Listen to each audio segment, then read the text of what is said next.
तो हमने अभी एक एग्जांपल लिया और मैंने कहा कि मैं उस एग्जांपल के बेस पे आपको 6 स्टेप समझाऊंगा। पहला स्टेप था हमारा प्रॉब्लम आइडेंटिफिकेशन या अपॉर्चुनिटी आइडेंटिफिकेशन। तो क्लियरली ये प्रॉब्लम आइडेंटिफिकेशन है कि कंगना रनौत का ऑफिस इलीगल था नहीं। So this is one thing. जैसे मैं आपको और एग्जांपल आपको कुछ टास्क दूंगा, मैंने प्लीज करना, बहुत अच्छा लगेगा, आप खुद का थॉट प्रोसेस देख पाएंगे कि हाँ क्या मैं सही क्वेश्चन पूछ पा रहा हूँ कि नहीं। तो पहला पॉइंट मेरे हिसाब से आपको समझ आ गया होगा कि आपको प्रॉब्लम आइडेंटिफाई करना है या अपॉर्चुनिटी आइडेंटिफाई करना है। Identifying a problem is a really hard thing. ये तो बहुत हॉट टॉपिक था, but identifying a good problem is a really hard thing, जो मैं आपको टास्क में दूंगा and you will be amazed. Second है डिजाइन योर रिसर्च। तो डिजाइन योर रिसर्च का मतलब क्या भाई, मैं गूगल फॉर्म डिजाइन करना है क्या? नहीं, दो तरीके से होता है, प्राइमरी तरीका, सेकेंडरी तरीका। सेकेंडरी तरीका क्या होता है कि यार जो मैं रिसर्च है वो मैं जो डेटा है वो इधर उधर से, जैसे कोई सेंसस से उठा लिया या न्यूज़पेपर में कोई डेटा आया वो उठा लिया, स्टैटिस्टा से कोई डेटा उठा लिया या कहीं ऑनलाइन साइट से जाकर डेटा उठाया, उसके बेसिस पे अपना रिपोर्ट लिख दिया। ये तो भाई नहीं चलता, ये तो भाई नहीं करना है। प्राइमरी रिसर्च, प्राइमरी तरीका क्या है, एक क्वेश्चनर सेट किया, गूगल फॉर्म या कोई भी अलग सॉफ्टवेयर डिजाइन किया, उसमें क्वेश्चंस लिखा और अपने फैमिली रिलेटिव सबको भेज दिया। बट इसमें सिर्फ इतना ही नहीं है, प्राइमरी भी दो ब्रांच में जाता है, एक तो होता है क्वालिटेटिव, एक तो होता है क्वांटिटेटिव। तो पहले आपको क्वालिटेटिव रिसर्च करना होता है, फिर आपको क्वांटिटेटिव रिसर्च करना होता है। जो होता क्या है मैं अभी बताता हूँ। क्वालिटेटिव रिसर्च का मतलब ये होता है कि जब आपको उस टॉपिक के बारे में कोई आइडिया नहीं है तब शुरू में आप इसको करते हैं। जैसे मैं एक एग्जांपल देता हूँ कि अगर आपको पता लगाना है कि मैं पहला वाला एग्जांपल कंगना रनौत वाला, कि अगर आपको पता लगाना है इसका ऑफिस इलीगल है कि लीगल है, तो आप पहला क्वेश्चन पूछेंगे what is an illegal office. But मेरे पास एक बेटर एग्जांपल है आपके लिए, क्योंकि अगर सपोज कि आपको पता लगाना है what does a community thinks of IPL. Community मतलब यहाँ पे मैं रिलीजन की बात कर रहा हूँ कि कोई एक पर्टिकुलर रिलीजन आईपीएल के बारे में क्या सोचता है। तो यार आप आईपीएल फैन हो सकते हैं बट आप ये नहीं बता सकते, आप जैसे मैं मारवाड़ी हूँ, मैं आईपीएल देखता हूँ, बट मैं एज अ होल नहीं बता सकता कि यार मारवाड़ी लोग आईपीएल के बारे में क्या सोचते हैं, क्या उन्हें अच्छा लगता है, क्या उन्हें गंदा लगता है। तो मैं एक रिसर्च करूंगा कि हाँ मैं गूगल फॉर्म रोल आउट करूंगा जिसमें में रेलेवेंट क्वेश्चंस होंगे कि क्या आप आईपीएल देखते हैं, हाँ या ना या कभी, फिर आपका फेवरेट टीम क्या, अगर नहीं है क्यों नहीं देखते, ये सब मैं पूछूंगा। और जब मैंने सपोज मेरे पास आया कि हाँ 60% of the Marwaris like IPL and 40% don't like IPL, तो मेरा रिसर्च का क्वांटिटेटिव क्या होगा कि why those 40% doesn't like IPL. ये मेरा रिसर्च रिपोर्ट में मेन हाईलाइट रहेगा, क्योंकि क्यों आईपीएल लाइक करते हैं ये भी, हाँ ये तो शॉर्ट रीजन होता है, बट डिसलाइक करने का रीजन देना बहुत हार्ड होता है। और आईपीएल जैसा हो तो एक फेस्टिवल माना जाता है इंडिया में, उसको डिसलाइक करने का रीजन देना बहुत हार्ड होता है। और वही होता है आपका रिसर्च डिजाइनिंग कि हाँ पहले आपने क्वालिटेटिव किया फिर आपने शिफ्ट किया क्वांटिटेटिव पे। तो ये आपका सेकेंड पॉइंट कवर करता है। मैं आपके लिए कुछ लाया हूँ दो ठो, पहले मैं खुद एक बताऊंगा और एक आप खुद टास्क करेंगे। मेरा क्वेश्चन होगा कि ये सिर्फ दो स्टेप्स के लिए है, प्रॉब्लम आइडेंटिफिकेशन और डिजाइनिंग। पहला क्वेश्चन है should Sonia Gandhi be the PM.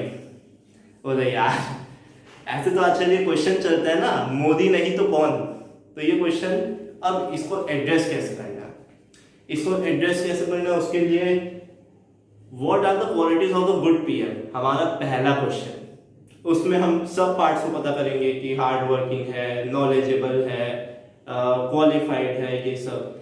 फिर what are the qualities that Sonia Gandhi have, क्या वो कौन कौन सा डब्बा टिक कर रही है कि हाँ भाई उसके में तो ये है।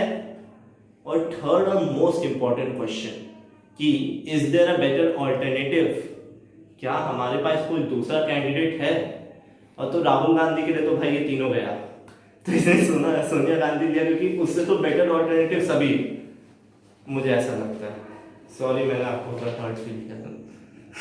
तो राहुल गांधी के लिए तो ये इनवैलिड है ये रिसर्च। आप सोनिया गांधी पे देखिए। तो ये है रेलेवेंट क्वेश्चन। जब हम इन तीनों क्वेश्चन का उनके शॉर्ट जो शूट्स हैं उनका आंसर कर देंगे तब हमें पता चल जाएगा is Sonia Gandhi the right PM for India और नॉट। आगे बढ़ेंगे, बाकी 4 पॉइंट बाकी है, बहुत मजा आएगा, चलिए देखते हैं।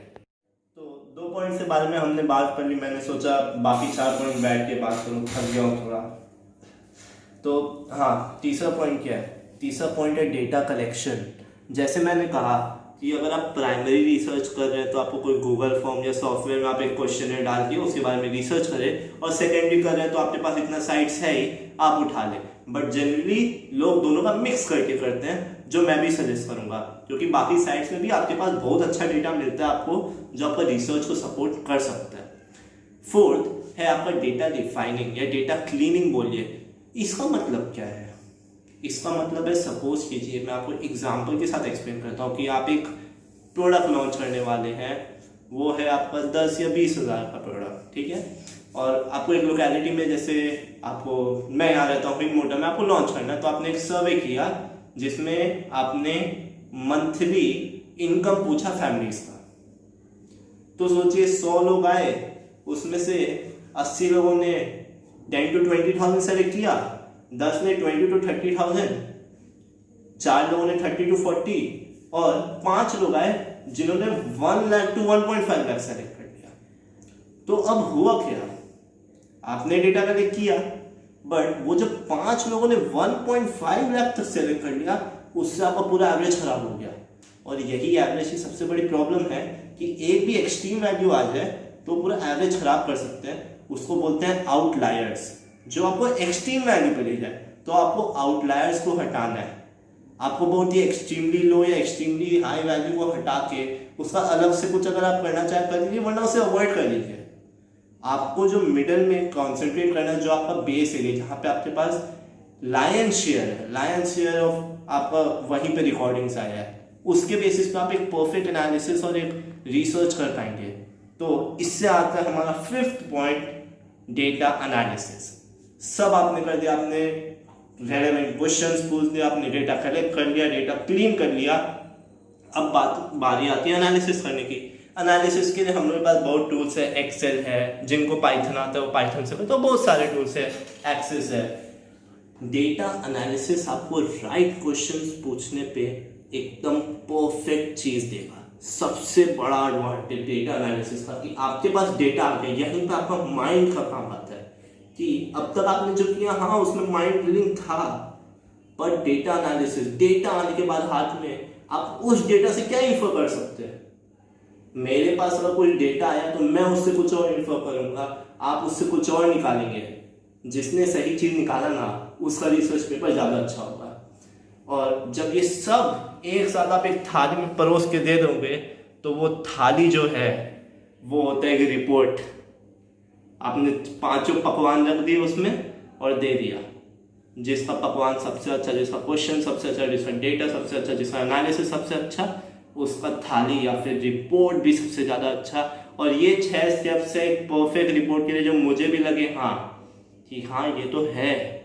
बट वीडियो लंबा हो रहा है, बट मैं आपसे कुछ FAQs के बारे में बात करूँगा कि हाँ यार, ये सब क्वेश्चन सबके मन में आते हैं, सब इसको फेस करते हैं, उन्हें चाहिए यार इसका आंसर। तो 2-3 FAQ है, मैं एड्रेस करके आपको एक छोटा सा टास्क दूंगा। अगर आपको ये वीडियो अच्छा लगा, आपको मैं तरीका अच्छा लगा बताने का, और आपको लगा कि हाँ आपको सीख पाए, तो इस क्वेश्चन पे आप जरूर वर्कआउट कीजिएगा। आपको पता चलेगा कि आपने कितना सीखा है, आपको अपना माइंड पता चलेगा कि हाँ मैं कहाँ तक सोच सकता हूँ।